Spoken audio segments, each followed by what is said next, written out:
So, ngayong araw guys, magluluto tayo ng banana chip. So, meron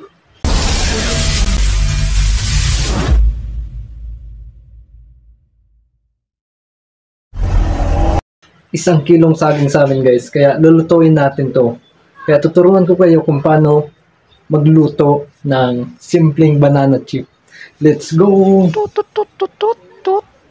Bago tayo magsimula guys, maglalagay ako ng mantika sa kamay para ang digta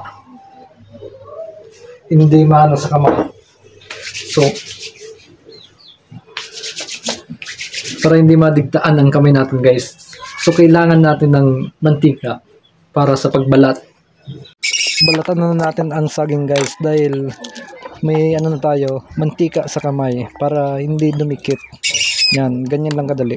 So guys, hiwain lang natin ang saging ng maliliit. Pang banana chip lang ang size. Hindi naman malaki.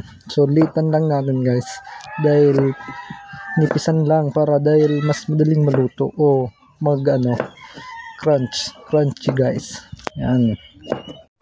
So i-ready na natin ang lulutuin natin. So tapos na natin pinuhin o hiwain guys. So lulutuin na natin. So ito lang ang sanggap, simple lang. Isang mantika, 20 pesos na mantika guys. Pinainit ko muna yung kawali guys para hindi dumikit pag lulutuin na natin.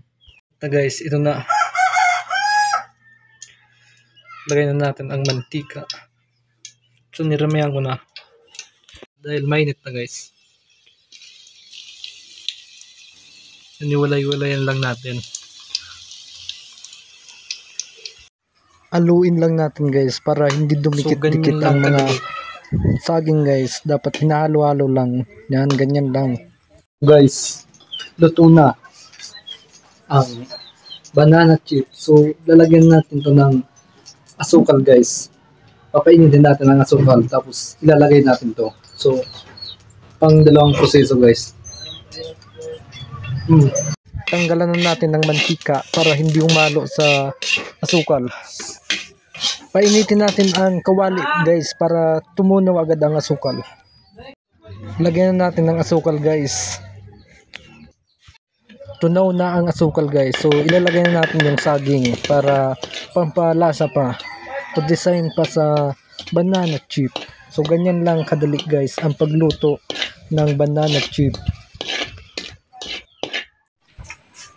So, ito na guys, luto na. Ano pang hinihintay nyo? Gumawa na rin kayo at benta na ito. So, pwedeng ipagbenta ito ng 10 piso ang patos.